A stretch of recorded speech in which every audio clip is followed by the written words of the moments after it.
بسم اللہ الرحمن الرحیم۔ السلام علیکم۔ پروگرام الکلام میں خوش آمدید۔ میں ہوں آپ کا ہوسٹ محمد شعیب رضا۔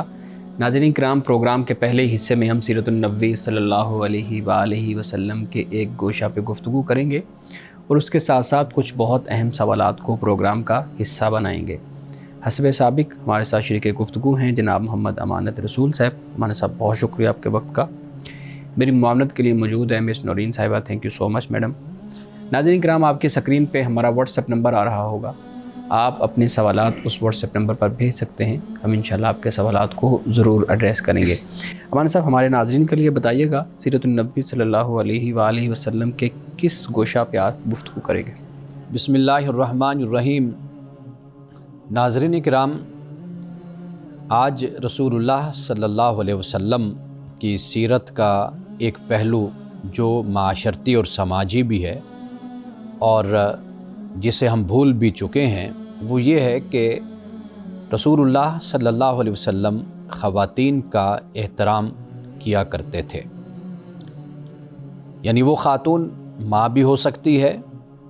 وہ بیٹی بھی ہے، وہ بہن بھی ہے، وہ بیوی بھی ہے، اور وہ کسی رشتے میں بھی جڑی ہوئی نہیں ہے، یعنی لیکن وہ ایک انسان ہے، وہ کوئی بھی عورت، کوئی بھی خاتون ہو سکتی ہے۔ رسول اللہ نے بلا تفریق رنگ، نسل، مذہب اور عمر اور رشتے کے آپ نے سب کا احترام کیا۔ یہ میں بات اس لیے آج آپ سے کہہ رہا ہوں کہ ہمیں ایسی ویڈیوز جو نازیبا قسم کی، غیر اخلاقی قسم کی ملتی ہیں کہ جس میں ایک نوجوان اوباش بدمعاش شخص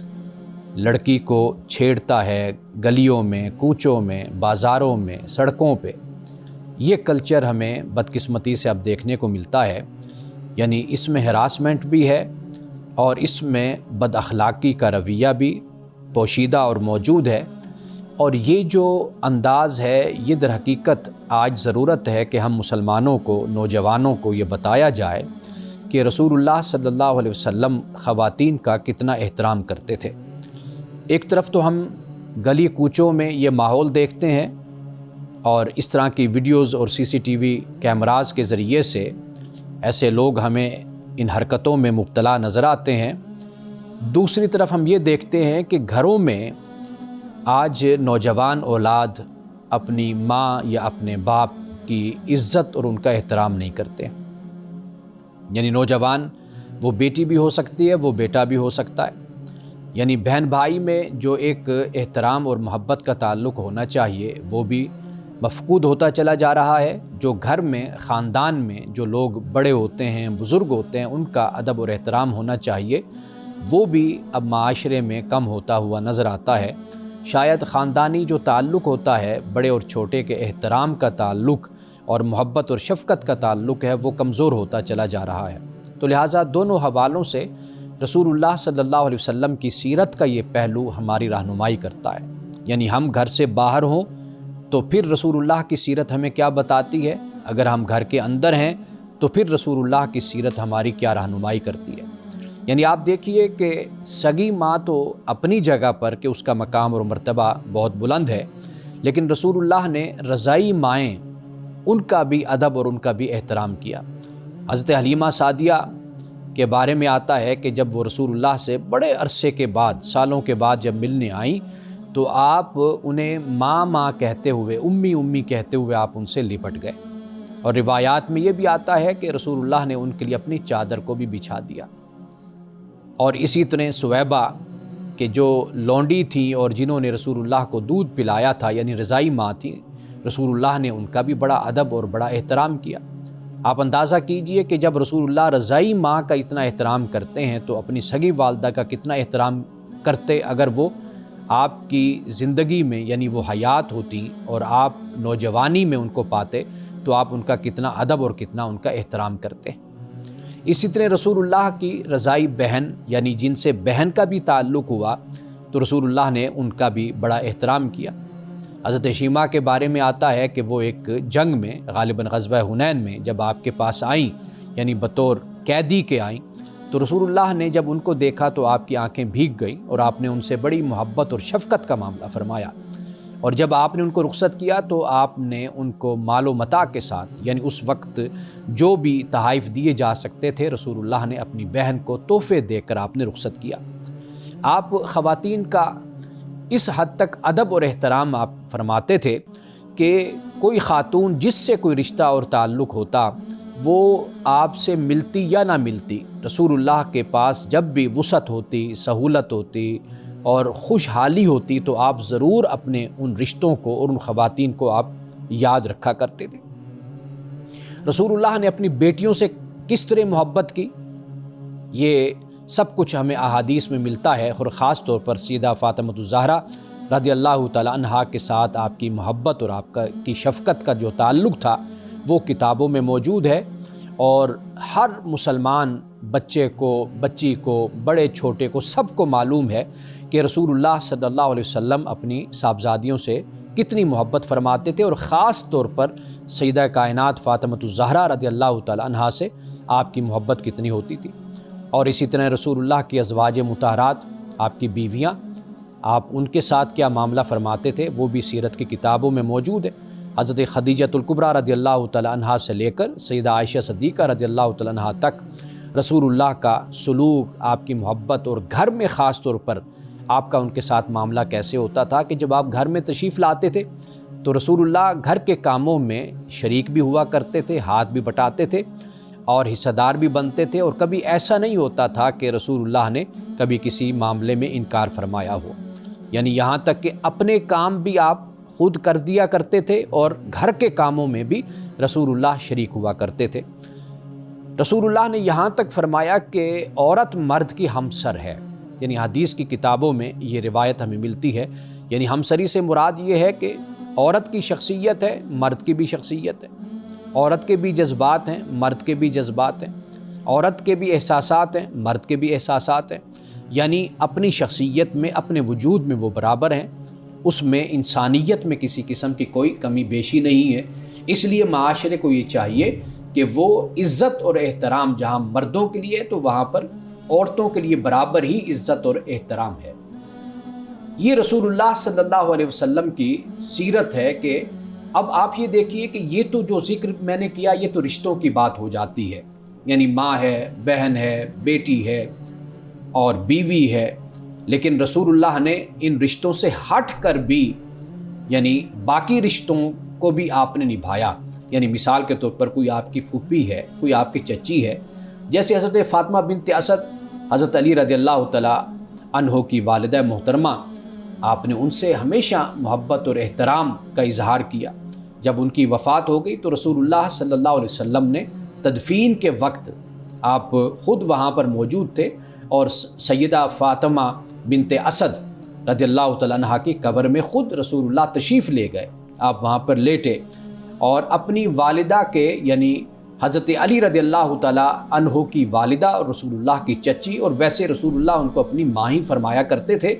تو آپ نے ان کی وفات پر بڑے غم کا آپ نے اظہار فرمایا اور دکھ کا، اور ماضی کی یادوں کو بھی آپ نے بیان کیا کہ کس طرح حضرت فاطمہ بنت اسد رسول اللہ کے ساتھ محبت کا اور شفقت کا معاملہ بچپن میں فرمایا کرتی تھی۔ اس کے علاوہ یعنی وہ خواتین کہ جو قریب کے رشتہ دار بھی نہیں، دور کے بھی نہیں، اجنبی ہیں، رسول اللہ نے ہمیشہ ان کا بھی ادب اور احترام کیا۔ یعنی آپ یہ دیکھیے کہ خواتین رسول اللہ کے پاس سردیوں میں، سخت سردیوں میں پانی لے کر آیا کرتی تھی، اور اس پانی کا مقصد یہ ہوتا تھا کہ اس برتن میں آپ اپنے ہاتھ کو ڈال دیں اور وہ پانی برکت والا ہو جائے گا، ہم اپنے بچوں کو پلائیں گے۔ تو رسول اللہ ان خواتین کو انکار نہیں فرمایا کرتے تھے، یعنی ان کی دلجوئی فرمایا کرتے تھے، اور آپ اپنا ہاتھ اس ٹھنڈے پانی میں سخت سردی میں آپ ڈال دیا کرتے تھے اور وہ پھر پانی لے جاتی تھی۔ اسی طرح مدینہ میں ایک خاتون تھی کہ جو ایب نارمل تھی، یعنی وہ نارمل خاتون نہیں تھی، وہ رسول اللہ کا ہاتھ پکڑ کر آپ کو مدینہ کی گلیوں میں لے کر پھرتی رہتی، تو رسول اللہ اس کے ساتھ پھرتے رہتے، اور کچھ وقت کے بعد یا کچھ زیادہ وقت گزر جانے کے بعد وہ پھر کہتی کہ میں تو آپ کو ویسے ہی اپنے ساتھ لے کر پھر رہی تھی، مجھے تو کوئی کام نہیں ہے۔ تو صحابہ نے، مدینہ کے لوگوں نے عرض کی یا رسول اللہ کہ یہ تو ایک ایب نارمل خاتون ہے، دیوانی ہے، آپ اس کے ساتھ چلتے ہیں، اس کی تو کوئی بات نہیں سنتا۔ تو رسول اللہ نے فرمایا کہ جس کی کوئی بات نہ سنے تو کیا محمد اس کی بات نہ سنے؟ تو میں اسی کی بات ہی سنتا ہوں۔ تو گویا کہ خواتین بنیادی طور پر رسول اللہ نے اس کا خیال رکھا اور اس کا احترام کیا اور لوگوں کو اسی بات کی تلقین فرمائی۔ یعنی عرب کے معاشرے میں خواتین کے ساتھ مساوی سلوک نہیں کیا جاتا تھا، تفریق کی جاتی تھی، یعنی بیٹی کی، بیوی کی، ماں کی، ہر حوالے سے۔ لیکن رسول اللہ نے جس محبت سے بیٹی کے مقام کو بیان کیا، ماں کے حوالے سے بیان کیا، وہ بے مثال ہے، یعنی اس کی کوئی مثال نہیں کہ کس طریقے سے۔ آخری بات بیان کر کے آج میں اپنی گفتگو کو ختم کرتا ہوں، اور بہت خوبصورت یہ بات ہے کہ ایک شخص جو مدینے میں تھا اور وہ کوئی اعلیٰ ذات کا نہیں تھا، یعنی وہ ایسے خاندان سے تعلق نہیں رکھتا تھا کہ جسے ہم کہتے ہیں وہ کوئی بڑا خاندان تھا۔ اب اس نے ایک بڑے خاندان میں اپنے رشتے کے لیے پیغام بھیجا،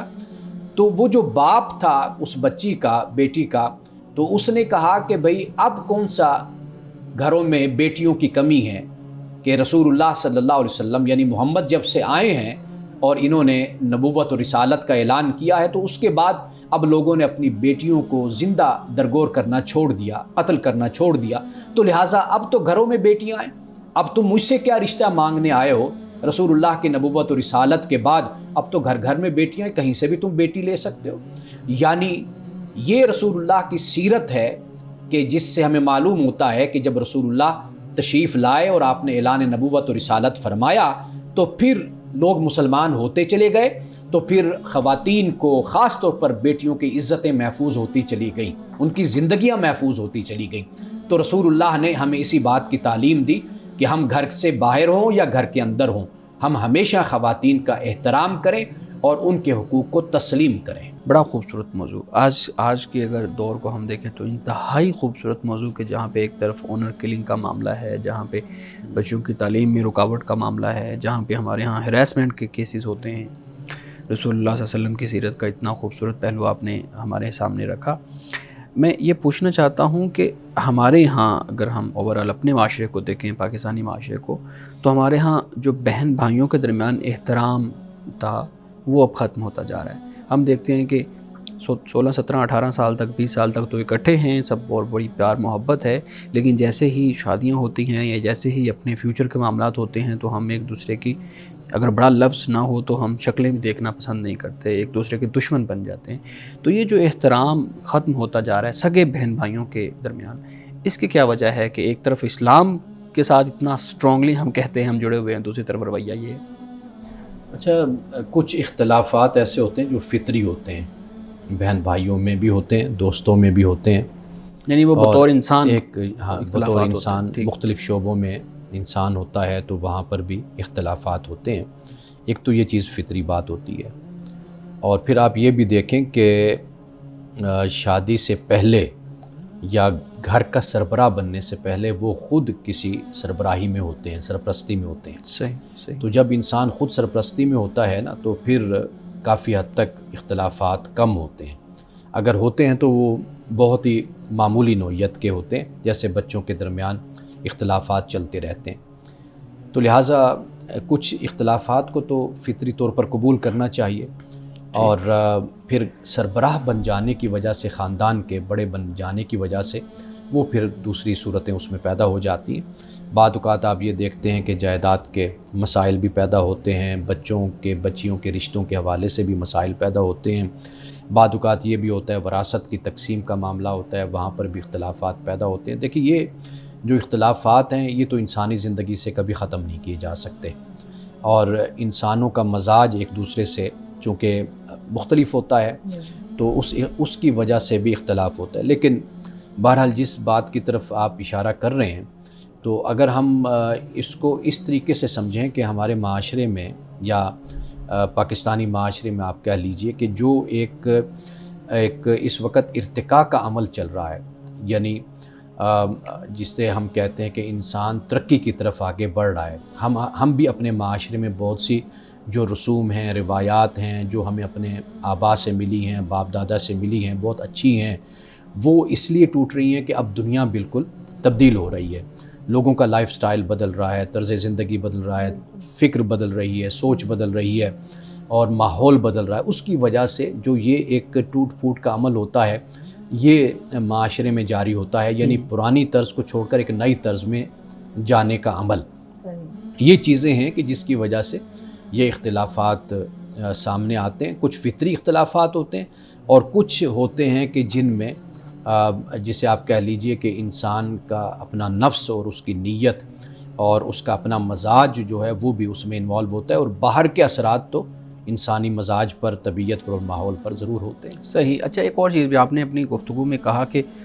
جائیداد کی تقسیم پہ ہمارے ہاں معاملات خراب ہو جاتے ہیں۔ بڑا عجیب سا ایک طرز فکر ہے ہمارا کہ ہم جو غیر منصفانہ تقسیم ہوتی ہے جائیداد کی وہ کرنا چاہتے ہیں، ہم وہ جو ایک انصاف پہ مبنی تقسیم ہے وہ نہیں کرنا چاہتے۔ یہ جو رجحان ہے یا یہ جو رویہ ہے یہ صرف ہماری سوسائٹی میں ہے یا اوورآل دنیا کے اندر ہی یہ طریقہ کار موجود ہے؟ دیکھیے، جہاں پہ قانونی نظام بہتر ہوتا ہے، یعنی نظم اجتماعی، وہ جتنا بہتر ہوگا اتنی مشکلات اور مسائل کم ہوں گے۔ یعنی اب قرآن مجید نے، اسلام نے جو آپ کو وراثت کے قانون دیے ہیں، سورۃ النساء میں دوسرے رکوع میں اللہ سبحانہ و تعالیٰ نے اس کو بیان کیا، اور پھر سورۃ النساء کے آخر میں اس کو بیان کیا ہے۔ یہ جو بیان کیا یہ اسی لیے بیان کیا تاکہ اختلافات جو ہیں، چونکہ انسان لالچ اور حرص کا بھی شکار ہو جاتا ہے، دوسرے کا حق بھی مارنا چاہتا ہے، تو بنیادی جو تقسیم ہے وہ قرآن مجید نے ہمیں دے دی ہے، بالکل صحیح بتا دی ہے۔ ٹھیک ہے۔ باقی جو معاملات ہوتے ہیں، جو فروعی معاملات ہوتے ہیں جن میں آزادی ہوتی ہے کہ انسان، جیسے آپ کہہ لیجئے کہ وصیت کا معاملہ ہے کہ ایک حد تک وصیت کی جا سکتی ہے، وہ رثا کو محروم نہ کیا جائے، یہ چیز بھی موجود ہے۔ اور پھر دین کا معاملہ ہے، قرض کا معاملہ ہے، اس کی ادائیگی کا بھی ہوتا ہے۔ ملک کا قانون، ریاست کا قانون جتنا اچھا اور اعلیٰ اور اس کا نفاذ جتنا بہتر ہوگا تو وہاں پر اس طرح کے جھگڑے خود بخود پھر ختم ہوتے نہیں، لیکن یہ جھگڑے تو ہمارے آپس کے ہیں نا، ملک کا قانون تو بہت بعد میں آتا ہے، اور جب ملک کے قانون کی باری آتی ہے تب تک وہ ایک دوسرے کو تقریباً قتل کرنے کے قریب ہوتے ہیں۔ نہیں، میں وہی عرض کر رہا ہوں نا، یعنی ایک تو اللہ تعالیٰ نے ہمیں قانون وراثت دے دیا، قرآن مجید نے بیان کر دیا کہ بھئی تمہیں نہیں پتہ کہ بھئی کون نفع کے لحاظ سے تم زیادہ قریب ہے، یعنی ایک تو قرآن پاک نے اس چیز کو بیان کر دیا، تو لہٰذا بنیادی مسئلے تو حل کر دیے اسلام نے۔ باقی آگے کے جو مسائل ہیں پھر ان کی جو تقسیم ہوتی ہے وہی جتنا ملک کا قانون ہوتا ہے، ریاست کا قانون ہوتا ہے، عدالتی نظام بہتر ہوتا ہے، یہ چیزیں پھر اسی طریقے سے بہتر طریقے سے حل ہو جاتی ہیں۔ یہ جو لوگوں کا انوالو ہونا ہے اور اپنی مرضی اور اپنی منشا اور اپنی لالچ اور حرص کو ہمیشہ سامنے رکھ کر وراثت کو تقسیم کرنا یا جائیداد پہ قبضہ کرنا، یہ تو اسی وقت ہی ہوتا ہے نا کہ جب ایک ملک میں یا ایک معاشرے میں لاقانونیت ہوتی ہے، جہاں پر قانون ہوتا ہے پھر اس طرح کے مسائل وہاں پر پیدا نہیں ہوتے۔ لیکن آپ یہ دیکھیے نا کہ اس سے پہلے جس کا وہ مال ہے، جس کی وہ دولت ہے، اس کو پورا اختیار ہے، یعنی وہ اس کو تقسیم بھی کر سکتا ہے، دے بھی سکتا ہے، اور وصیت نامہ لکھ کر باقاعدہ ہر کسی کی تقسیم اور اس کے مطابق اس کا حصہ شرعی حوالے سے بھی اور دیگر حوالوں سے بھی وہ لکھا کر اس کو طے کر کے ہر چیز دے کر بھی جا سکتا ہے، تو اس سے بھی کافی مسائل حل ہو جاتے ہیں۔ ہمارے اکثر طور پر ایسا ہوتا ہے کہ جو صاحب مال ہے، صاحب جائیداد ہے، یعنی وہ باپ کہہ لیجئے، دادا کہہ لیجئے، بڑا کہہ لیجئے، وہ ہم نے دیکھا ہے کہ اس کو اس کی پرواہ ہی نہیں ہوتی کہ بھی میں نے ان چیزوں کو کوئی تقسیم کر کے اور اچھے طریقے سے اپنی اولاد میں بانٹ کر جانا ہے، یا مرنے کے بعد کس طرح بانٹا جائے وہ سارا کچھ میں بتا کر جاؤں، لکھ کر جاؤں، شرعی حوالے سے بھی اور دیگر حوالوں سے بھی۔ یہ بھی ہمارے ہاں میں نے دیکھا ہے عمومی طور پر ایسا رویہ ہوتا ہے کہ جیسے لگتا ہے کہ شاید ہم کوئی آب حیات پی کر آئے ہوئے ہیں اور ہم نے مرنا نہیں ہے، تو 80 سال عمریں ہو گئی لیکن جائیداد کی کوئی شرعی طور پر کوئی تقسیم نہیں ہے، کوئی منصفانہ تقسیم نہیں ہے، کوئی اس کے بارے میں رہنمائی نہیں۔ یہ لوگوں کا عام طور پر رویہ دیکھنے کو آتا ہے، اس سے بھی مسائل پیدا ہوتے ہیں۔ لیکن جو ایسا نہیں کرتے ہیں، جائیداد کو تقسیم اپنی زندگی میں نہیں کرتے ہیں، تو ان کو اپنی کچھ انسیکیورٹیز ہوتی ہیں کہ ہمارے ابھی ہم زندہ ہیں، سب کچھ ہمارے کنٹرول میں ہونا چاہیے، بڑھ جائے گا تو پھر ہمیں کوئی شاید اتنی فیور نہ کرے۔ بڑوں کا کیا یہ دیکھیے، جس کا مال ہے نا، جس کی دولت ہے وہ اسی کا ہے، اس کی مرضی بھی ہے وہ کیسے تقسیم کرے۔ نہ اولاد کا اس کی زندگی میں کوئی جبر ہے، اس کی طرف سے کوئی حق ہے کہ کہ اولاد یہ کہ جی اس کو آپ تقسیم کریں اور ہمیں دیں یا ہم اتنا لے لیتے ہیں، وہ کچھ نہیں کر سکتے۔ جس کا مال ہے وہی سب کچھ ہے، اللہ کی بارگاہ میں وہی جواب دے۔ وہ زندگی میں اس کو چاہیے کہ وہ یہ سب کچھ کر کے جائے، بے شک مرنے کے بعد ہی وصیت کم از کم اتنی ہو، یعنی سب کچھ تقسیم اچھے طریقے سے وہ کر کے اپنی زندگی میں جائے اور مرنے کے بعد پھر اس کو نافذ کر دیا جائے۔ صحیح۔ تعلقات کو مضبوط کرنے پہ، ایک دوسرے کے احترام کرنے پہ، تعلقات کی مضبوطی کی ایک اہم بنیاد ہوتی ہے تحفہ دینا، کسی کو کوئی چیز پیش کرنا، اور تحفے کے ساتھ ساتھ وہ طریقہ کار، جس طریقہ کار سے آپ پیش کرتے ہیں، یہ بھی بڑا اہم ہوتا ہے۔ ہمارے ہاں یہ دونوں چیزیں مفقود ہو گئی ہیں، نہ تو ہم کسی دوسرے کو تحفہ دیتے ہیں اور نہ ہی تحفہ دینے کا طریقہ ہمیں پتہ ہے کہ ہم کسی کو کوئی چیز پیش کریں تو کیسے پیش کریں۔ آپ بتائیے گا کہ یہ کلچر جو خوبصورت ہے، رسول اللہ صلی اللہ علیہ وسلم نے بھی تحفہ دیا، آپ نے تحفہ قبول کیا، پھر یہاں ہوتا ہے ہمارے ہاں دعوت دینا۔ رسول اللہ نے، ہم سیرت میں پڑھتے ہیں، سیرت النبی صلی اللہ علیہ وسلم میں، کہ کسی کی دعوت کو ٹھکرایا نہیں تھا۔ ہمارے ہاں سیدھا کہہ دیتے ہیں کہ نہیں، ہم نے نہیں تمہارے ادھر آنا، ہم نے تمہارے ساتھ تعلقات ختم کر دی۔ یہ جو کلچر ہے تحفہ نہ دینے کا، نہ ایکسیپٹ کرنے کا، دعوت کو قبول نہ کرنے کا، یہ کیوں ہے ہمارے ہاں اور اس کے نتائج کیا ہوں گے؟ دیکھیے، یہ تربیت گھر سے انسان کو ملتی ہے کہ ماں باپ اپنے بچوں کو دیتے ہیں اور کہتے ہیں، یعنی مثال کے طور پر اگر دوستوں کی طرف سے تحفہ آتا ہے تو ماں باپ یہ کہتے ہیں بھی آپ نے بھی ان کو تحفہ دینا ہے، یعنی جیسے سالگرہ ہوئی دوست کی، تو اگر دوست نے آپ کو تحفہ دیا ہے تو آپ بھی اس کی سالگرہ پر اس کو تحفہ دیں۔ بنیادی طور پر یہ رشتوں کو مضبوط کرنے کے لیے، تعلقات کو بنانے کے لیے گھر سے اس کا آغاز ہوتا ہے، یعنی وہ ماں ہے، وہ باپ ہے، وہ بڑے ہیں، چھوٹے ہیں، انکریج کریں، انکریج بھی کریں، اور پھر یہ ہے کہ اس کی باقاعدہ تربیت بھی کریں، اس کے جو آداب ہیں، ایٹیکیٹس ہیں، وہ بھی سکھائے جائیں۔ تو یہ ایک تو ہمارے ہاں جو سب سے بڑا مسئلہ ہوتا ہے وہ یہ ہوتا ہے کہ اپنے جذبات کا اظہار یہ ہمارے ہاں کم ہوتا ہے، یعنی ایکسپریسو نہیں ہیں ہم لوگ، اس میں ہمیں شرم آتی ہے۔ میں اکثر طور پہ بچوں سے یہ کہا کرتا ہوں کہ بھئی آپ لڑنے جھگڑنے میں تو ایکسپریسو ہیں، لیکن محبت کے اظہار میں آپ ایکسپریسو کیوں نہیں ہیں؟ کہ آپ ماں باپ کے گلے لگ جانا، بہن بھائی آپس میں یا بھائی آپس میں، تو یہ ایک دوسرے کے ساتھ محبت کا اظہار کرنا، ہم نے بہت سی فیملیز میں یہ دیکھا ہے کہ وہ آگے بڑھ کر اپنی ماں کو گلے لگاتے ہیں، ماتھا چومتے ہیں، ہاتھ چومتے ہیں۔ تو یہ جو طریقہ ہے، اس کو آپ جب اپنے گھر سے رائج نہیں کرتے تو پھر اسی طرح کا کلچر وجود میں آتا ہے۔ آپ مغرب میں دیکھیں تو وہاں پر تحفے تحائف دینا اور دوسرے کو ریسپیکٹ دینا، دوسرے نے چھوٹی سی بھی چیز دی ہے تو اس کو اتنی خوشی کے ساتھ اس کو لینا اور اس کی تعریف کرنا اور اس کو سامنے ہی کھول کر دکھانا، دیکھنا۔ ان کے کلچر میں یہ چیز معیوب ہے کہ آپ تحفہ سامنے نہ دیکھیں اور بعد میں آپ دیکھیں، تو وہ اس کو معیوب سمجھ، اس لیے کہ ان کا تحفہ وہ اپنے،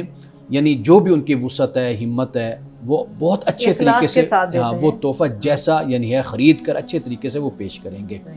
ہم تحفہ دیں گے تو شاید ہمیں یہ ڈر ہوتا ہے کہ بھئی ان کو پسند آئے گا نہیں آئے گا، یا ہم پہلے سے ہی تحفہ ایسا سلیکٹ کر کے دیتے ہیں کہ جس کی کوالٹی لو ہوتی ہے، تو ہمیں یہ ہوتا ہے کہ بھئی یہ سامنے کھول کر بیٹھ جائیں گے۔ اچھا، ایک اور چیز بھی ہوتی ہے نا، ہم ہر چیز کے اندر پیسوں کو لے کے آتے ہیں کہ مہنگا، آپ چھوٹی چیز لے لیں، خوبصورت لے لیں، یہ بھی تو ہمارے یہاں ہوتا ہے۔ اچھا، ایک اور چیز بھی ہمارے ساتھ، معذرت آپ کی بات کاٹ رہا ہوں، میں چاہ رہا ہوں اس پہ بھی آپ بات کریں۔ آپ بات کر رہے ہیں کہ گھر کے اندر سے یہ ماحول شروع نہیں ہوتا۔ ہمارے ہاں تو میاں بیوی جو ہسبینڈ وائف ہیں، جو ایک دوسرے کے ساتھ جن کا تعلق ہے، وہ نہیں آپس میں ملتے۔ کبھی ہم نے گھر میں نہیں دیکھا ہوگا، گھروں میں اگر ہم اپنے گھروں میں نظر دوڑائیں کہ کبھی ہسبینڈ کا سفر سے آیا ہو، اس نے آ کے بیوی کو سلام لیا ہو، گلے لگایا ہو، کوئی اس طرح بچوں کے سامنے کوئی تحفہ اس کو دیا ہو، پھول دیا ہو، کوئی چاکلیٹ دی ہو، یہ نہیں نظر آتا۔ تو بچے پھر ماں باپ کو دیکھیں گے، کیسے سیکھیں گے پھر؟ وہی میں عرض کر رہا ہوں نا کہ اس کی ابتدا تو گھر سے ہونی ہے نا، یعنی میاں بیوی کو چاہیے یہ چیزیں کا معاملہ ہے یا بچوں کے ساتھ معاملہ ہے یا دادا دادی گھر کے ہیں، نانا نانی ہیں یا دیگر رشتے ہیں، پھوپھیاں ہوتی ہیں، خالائیں ہوتی ہیں، چچے ہیں، ماموں ہیں، یہ سارے رشتے ہیں نا، ان کے ساتھ انسان کا جو تعلق ہے یہ در حقیقت جاندار ہونا چاہیے۔ یہیں سے انسان سیکھتا ہوا پھر باہر بھی اپنے معاشرے میں، اپنی سوسائٹی میں جاتا ہے۔ تو ہمارا جو سوشل فیبرک ہے در حقیقت اس میں بنیادی طور پر اصلاح کی ضرورت ہے کہ ہم ایکسپریسو ہوں، ایک دوسرے کے ساتھ محبت کا اظہار کرنے والے ہوں، ادب احترام کرنے والے ہوں، تو ہم جب تک اس طرح کا کلچر اور رہن سہن جو ہے وہ پیدا نہیں کرتے تو یہ مسائل ہمارے ہاں رہیں گے۔ آپ وسلم کی جو سنت بھی ہے، آپ نے فرمایا کہ اپنے بھائی کے لیے وہی چیز پسند کرو جو اپنے لیے کرتے ہو، تو تحفہ دیتے ہوئے ہم لوگوں میں واقعی یہ چیز صحیح کہا آپ نے کہ ہم لوگ یہ چیز دیکھتے کہ کوئی کم قیمت والی ہو یا اس کا معیار یہ نہیں دیکھیں گے، جب ہمیں وہ چیز ملے گی تو ہم کیا ایکسپیکٹ کر رہے ہوتے ہیں کہ ہمیں بھی اچھی ملنی چاہیے۔ تو معیار جو اگر توازن والا ہو جائے تو یہ بھی بڑی نہیں، ہم تو اپنے گھر میں وہ چیز اٹھا کر دیتے ہیں نا جو ہم دیکھتے ہیں کہ اب یہ ہمارے ضرورت کی قابل نہیں رہی۔ نہیں، یہ تو چلے، یہ تو وہ چیز آپ بیان کر رہے ہیں یعنی کہ مثال کے طور پر سوٹ ہے، جیسے کپڑے ہیں جو خود نہ پسند ہو کہتے ہیں کسی کو دے دیں۔ کسی کو۔ اچھا مولانا صاحب، ہم خواتین کے اس پہ رسول اللہ صلی اللہ علیہ وسلم کا خواتین کے ساتھ جو رویہ ہے اس پہ بات کر رہے ہیں۔ ایک ہم اکثر دعا سنتے ہیں، میں یہ اپنے معاشرتی رویہ جب میں آپ کی گفتگو سن رہا تھا تو ذہن میں آ رہے تھے سارے۔ ہم جب دعا کرتے ہیں، کسی سے دعا کرواتے ہیں تو ہم کہتے ہیں کہ باری تعالیٰ اولاد نرینہ عطا فرما۔ ہم اولاد نرینہ کی ہمیشہ دعا کرتے ہیں، یعنی نر اولاد کی ہم دعا کرتے ہیں۔ ہمارے ہاں بھی وہ عرب والا جو ایک مینٹیلٹی تھی اپنی مین پاور کو مضبوط کرنے کی، وہ ہمارے ہاں بھی ہے۔ بچیوں کے ساتھ پیار اور محبت تو ہوتا ہے، لیکن یہ عنصر ہمارے ہاں ہر جگہ پہ موجود ہے۔ ہر شخص جو علمی شخص بھی ہے نا وہ بھی دعا کرے گا تو اولاد جمعے کے خطبات میں، جمعے کے بعد جو دعا ہوتی ہے اس میں ہم سنتے ہیں وہ اولاد نرینہ کی دعا کرتے ہیں۔ یہ رویہ بھی پھر ہمارے ہاں کس طرح کا اصل میں اس کو عرب کے ساتھ نہ جوڑیں، یہ ہمارا بدقسمتی سے جو معاشرہ ہے، یعنی ہم جس اس بر صغیر میں رہتے ہیں، یہاں پر بھی اسی طرح کی سوچ پروان چڑھی ہے، اور یہ ایک معاشرتی اور سماجی آپ کہہ لیں کہ یہ ایک رویہ ہے اور مینٹیلٹی ہے، اور قرآن مجید نے تو کلی طور پر اس کو رد کیا ہے، اور بیٹیوں کو بیٹوں کو تو یہاں تو کوئی تفریق کی بات ہی نہیں ہے بحیثیت انسان کے۔ اور بدقسمتی سے ہمارے ہاں یہ کلچر ہے، یعنی مسجدوں میں جیسے دیکھ لیجئے کہ جب دعا کی جائے گی تو اولاد نرینہ کی دعا کی جائے۔ کسی نے کہا تھا نا کہ بیٹیوں کا حوصلہ ہے کہ ان کے سامنے تم بیٹے مانگتے ہو اور بیٹیوں کو ترجیح نہیں دیتے، تو یہ گناہ کا کام ہے، ایسا رویہ نہیں اختیار کرنا چاہیے۔ رسول اللہ نے بیٹی کی پرورش کرنے والے کو، بیٹیوں کی پرورش کرنے والوں کو جنت کی خوشخبری آپ نے سنائی، بلکہ ایک حدیث میں آپ نے اپنی دونوں انگلیوں کو یوں جوڑ کر فرمایا کہ جس کو اللہ تعالیٰ نے بیٹیاں عطا کیں اور اس نے اپنی ان بیٹیوں کی اچھی تربیت اور تعلیم دی اور بیٹوں اور بیٹیوں میں فرق نہیں کیا، تو رسول اللہ نے فرمایا ہم جنت میں اس طرح اکٹھے ہوں گے۔ تو یہ فضیلتیں بیان کی گئی ہیں۔ تو بس بدقسمتی یہ ہے کہ لوگوں کو بتایا جائے اسلام کا یہ پہلو بھی، رسول اللہ کی سیرت بھی، اور ان کو یہ تعلیم دی جائے کہ بھئی یہ طریقہ کار جو ہے یہ غیر اسلامی ہے، اسلام میں اس کا کوئی تصور نہیں ہے۔ صحیح۔ جی میڈم، جی ایک سوال میرا آپ صلی اللہ علیہ وسلم کے حوالے سے، آپ ان کا بیان کر رہے تھے کہ اللہ تعالیٰ کی اس میں کوئی حکمت پوشیدہ ہے کہ آپ صلی اللہ علیہ وسلم بچپن میں، یعنی آپ کے والد کی وفات آپ کی پیدائش سے پہلے ہوگی اور بہت ہی چھوٹے تھے، آپ کی والدہ کا بھی انتقال ہو گیا اور آپ کا کوئی سگا بہن بھائی بھی نہیں تھا، یعنی اتنی زیادہ یہ ایک ایسی چیزیں ہوتی ہیں جس میں محبت کی رشتے ہیں، یہ تعلق جن کے ساتھ انسان جوڑتا ہے، اپنی خوشی اور غم کے جذبات احساسات کا اظہار کرتا ہے ان رشتوں سے، تو اس کے پیچھے کوئی خاص حکمت ہے اللہ تعالیٰ؟ قرآن مجید نے سورۃ الدحا میں یہ فرمایا ہے کہ الم یجدک یتیما فآویٰ، کہ کیا اللہ نے آپ کو یتیم نہیں پایا تھا کہ اس نے پھر آغوش رحمت میں لے لیا آپ کو، یعنی آپ کو ٹھکانہ دیا، آپ کو سنبھالا اللہ سبحانہ و تعالیٰ نے۔ قرآن مجید میں یہ الفاظ موجود ہیں۔ باقی دیکھیے کہ یہ دنیا کا نظام ہے، اس کائنات کا، اللہ سبحانہ و تعالیٰ اپنے جو بڑے لوگ ہوتے ہیں اگر ہم دیکھیں تو ان کو کسی خاص مقصد کے لیے اللہ ان کی تربیت بھی کرتا ہے، پرورش بھی کرتا ہے، اور ایسے حالات ان کے لیے ہوتے ہیں کہ وہ مزید اس آنے والے وقت کے لیے وہ تیار بھی ہوتے ہیں۔ رسول اللہ صلی اللہ علیہ وسلم کی حیات مبارکہ اگر ہم دیکھتے ہیں تو والد جیسے، یعنی پرورش، ابھی پیدائش نہیں ہوئی تھی تو والد وفات پا گئے، 6 سال کے ہوئے تو والدہ دنیا سے رخصت ہوئی، 8 سال کے ہوئے تو آپ کے دادا جان وفات پا گئے، پھر حضرت ابو طالب کے پاس آپ رہے، پھر یہاں سے معاملہ آپ کا آگے چلا۔ تو اس میں کوئی شک نہیں ہے کہ اللہ تعالیٰ انسان کے ساتھ جو معاملہ فرماتا ہے اس میں حکمت پوشیدہ ہے۔ یہاں پر ہمیں جو حکمت نظر آتی ہے وہ یہی ہے کہ جیسے قرآن پاک نے بیان کیا کہ اللہ نے آپ کو یتیم پایا تو پھر اپنے آغوش رحمت میں لیا، یعنی وہ جو ایک نبوت اور رسالت کا منصب اور مقام آپ کو اللہ تعالیٰ نے عطا فرمایا تو اس کی ایک تیاری آپ کہہ لیجئے ارتقاء کے ساتھ گریجولی وہ یہاں پر ہوتی ہوئی نظر آتی ہے، تاکہ اس رسالت اور نبوت کا جو بوجھ ہے، فریضہ ہے، اس کو آپ اچھے طریقے سے نبھا سکیں اور مستقبل میں آنے والی جو سختیاں ہیں اور مشکلات ہیں اس راہ میں، اس کو آپ خندہ پیشانی سے قبول کریں اور صبر کے ساتھ اور تحمل اور بردباری کے ساتھ آپ ان راستوں سے آپ گزر جائیں، وہی سب کچھ پھر آپ کی سیرت میں ہمیں نظر بھی آتا ہے۔ اللہ رب العزت نے دوبارہ سے اپنی نعمت کا ہم پہ اپنے فضل کا اظہار فرمایا اور رمضان المبارک ہماری زندگی میں دوبارہ انشاءاللہ کچھ ہی دنوں بعد آ رہا ہے۔ رمضان کی تیاری کے حوالے سے ہمارے ہاں ایک بہت جوش و خروش بھی پایا جاتا ہے اور پھر بچے بڑے سب اس تیاری میں لگے، سنت بھی ہے رسول اللہ صلی اللہ علیہ وسلم کی۔ میں یہی پوچھنا چاہ رہا تھا کہ جب رسول اللہ صلی اللہ علیہ وآلہ وسلم کی زندگی کو ہم دیکھتے ہیں تو ہمیں رسول اللہ صلی اللہ علیہ وسلم رمضان کا احترام کیسے کرتے ہوئے نظر آتے ہیں، تاکہ ہم بھی کچھ ہی دنوں بعد جو رمضان المبارک شروع ہو رہا ہے اس کے مطابق اپنی تیاری اپنا ذہن بنا لیں تاکہ بہتر طریقے سے رمضان گزار سکیں۔ رسول اللہ کا طریقہ اور آپ کی سنت تو یہ ہے کہ رمضان سے پہلے آپ اپنے صحابہ کو رمضان کے بارے میں بتایا کرتے تھے، رہنمائی دیا کرتے تھے۔ یعنی مثال کے طور پر بڑی عزت والا، احترام والا مہینہ اب تم پر سایہ فگن ہونے والا ہے، اور پھر آپ یہ بتایا کرتے تھے کہ اس میں نفل پڑھنا اس کا کتنا اجر ہے، فرض ادا کرو گے تو فرض کا کتنا اجر ہے، اور پھر اس کو ہمدردی کا، غمخواری کا مہینہ، صبر کا مہینہ، گویا کہ حضرت سلمان فارسی رضی اللہ تعالیٰ عنہ سے جو منسوب آپ سے جو روایت ہے، مروی ہے، خطبہ، وہ پڑھ کر دیکھا جائے تو اس میں بہت کچھ رسول اللہ نے بیان فرمایا، وہ ہم کسی وقت اس کو بیان بھی کریں گے۔ یعنی مثال کے طور پر آپ نے جس طرح فرائض اور نوافل کو بیان کیا، اسی طرح روزے کو بھی بیان کیا، اس کا اجر اور ثواب کو بیان کیا، پھر اس کی راتوں کی جو فضیلت ہے اس کو بھی بیان کیا، پھر یہ ہے کہ روزہ کھلوانے کا جو اجر اور ثواب ہے، جیسے عمراء روزہ کھلواتے ہیں تو وہ بڑی نعمتیں اللہ کی دسترخوان پر سجاتے ہیں۔ بعض لوگ ایسے بھی ہوتے ہیں کہ بھئی ان کے پاس کچھ نہیں ہوتا لیکن وہ روزہ کھلواتے ہیں دوسرے کا، کوئی کھجور سے، کوئی دودھ سے، کوئی پانی سے، تو رسول اللہ نے اس کا بھی بڑا اجر بیان کیا۔ ایک تو رسول اللہ جمع کر کے، اکٹھا کر کے پھر لوگوں کو اس کے بارے میں آگاہ فرمایا کرتے تھے کہ بھئی یہ بابرکت مہینہ ہے۔ ایک روایت میں بڑے خوبصورت الفاظ آتے ہیں کہ رسول اللہ نے حضرت عمر فاروق سے یہ بیان ہے کہ آپ نے فرمایا کہ کیا تمہیں معلوم ہے کہ تم کس کا استقبال کرنے والے ہو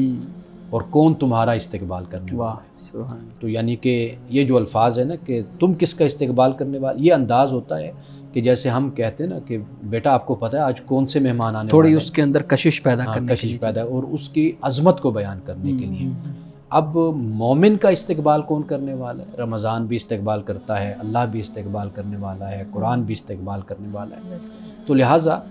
رسول اللہ نے رمضان کا احترام اور آپ کا جو خطبہ ہے اس سے ہمیں معلوم ہو جاتا ہے کہ آپ کا طریقہ اور آپ کی سنت کیا ہے۔ یعنی ویسے تو سارا سال ہی رسول اللہ کا عبادت میں، سخاوت میں، انفاق میں گزرا کرتا تھا، ریاضت، عبادت میں، لیکن رمضان میں بالکل ایک جدا گانا رنگ نظر ہمیں آتا ہے آپ صلی اللہ علیہ وسلم کی زندگی میں۔ تو یعنی کہ اب جو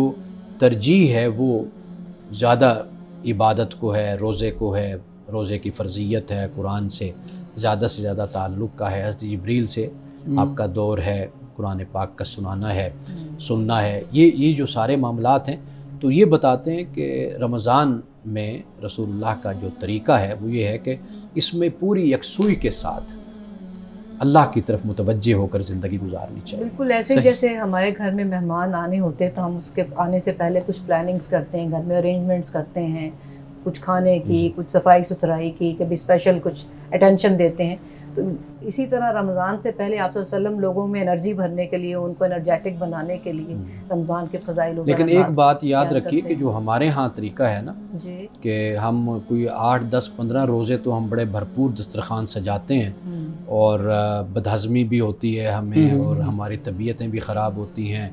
اور یعنی کہ بہت سے صحت کے مسائل بھی ہمارے، یعنی ایک تو یہ چیز قوم کو سمجھنی چاہیے کہ یہ جو آپ مہنگائی کا رونا روتے ہیں یہ در حقیقت ہوتی کیوں ہے، فلاں چیز کیوں مہنگی ہوگی۔ اس کی وجہ یہ ہے کہ سارے ایسے ٹوٹ پڑتے ہیں ایسے لگتا ہے کہ اگر فروٹ چاٹ افطار پہ نہیں ہوگی تو شاید ہمارا روزہ افطار بھی نہیں ہونا، اللہ کے یہاں قبول بھی نہیں ہونا۔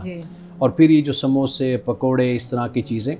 کھانا چاہیے، اس میں کوئی حرج نہیں ہے، لیکن یہ ہے کہ تحمل کے ساتھ، ہاتھ روک کر اور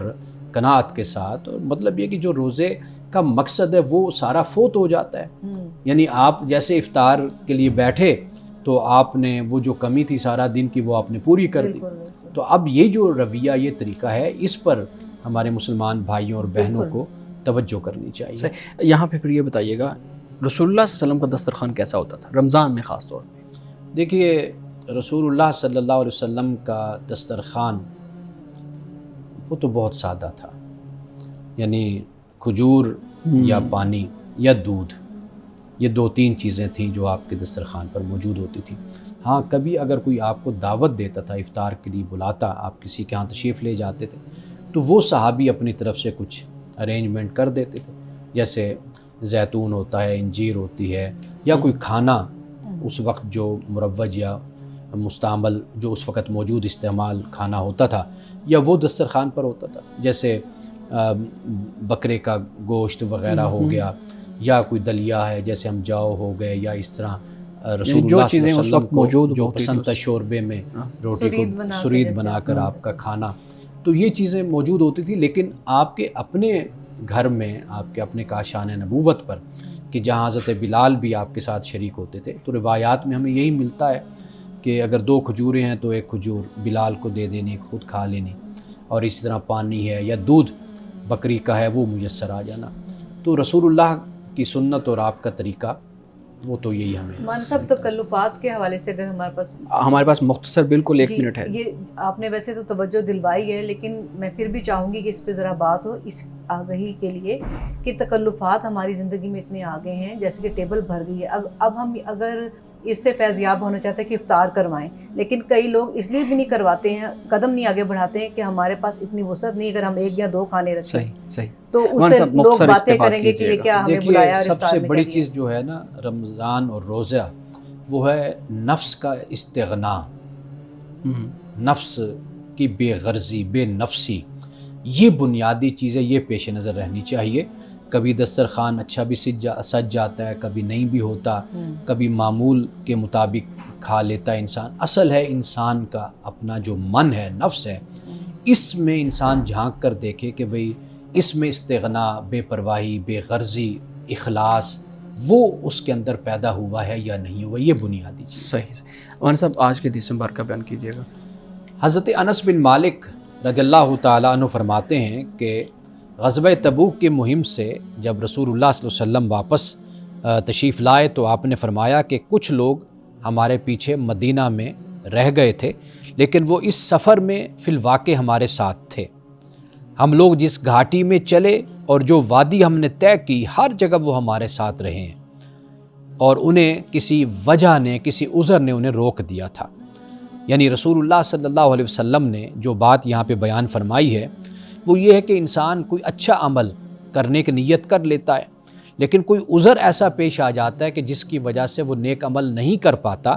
تو رسول اللہ نے یہ فرمایا کہ اللہ تعالیٰ اس کو انعام سے، اجر سے اس کو محروم نہیں کرتا، چونکہ نیت اس نے کر لی تھی، لیکن کسی عذر کی وجہ سے، کسی مسئلے اور مشکل کی وجہ سے وہ اس نیک عمل کو سر انجام نہیں دے سکا، تو لہٰذا اللہ کے ہاں اس کا وہ نیک عمل لکھ دیا گیا، اللہ تعالیٰ اس کو اجر اور ثواب عطا فرمائے گا۔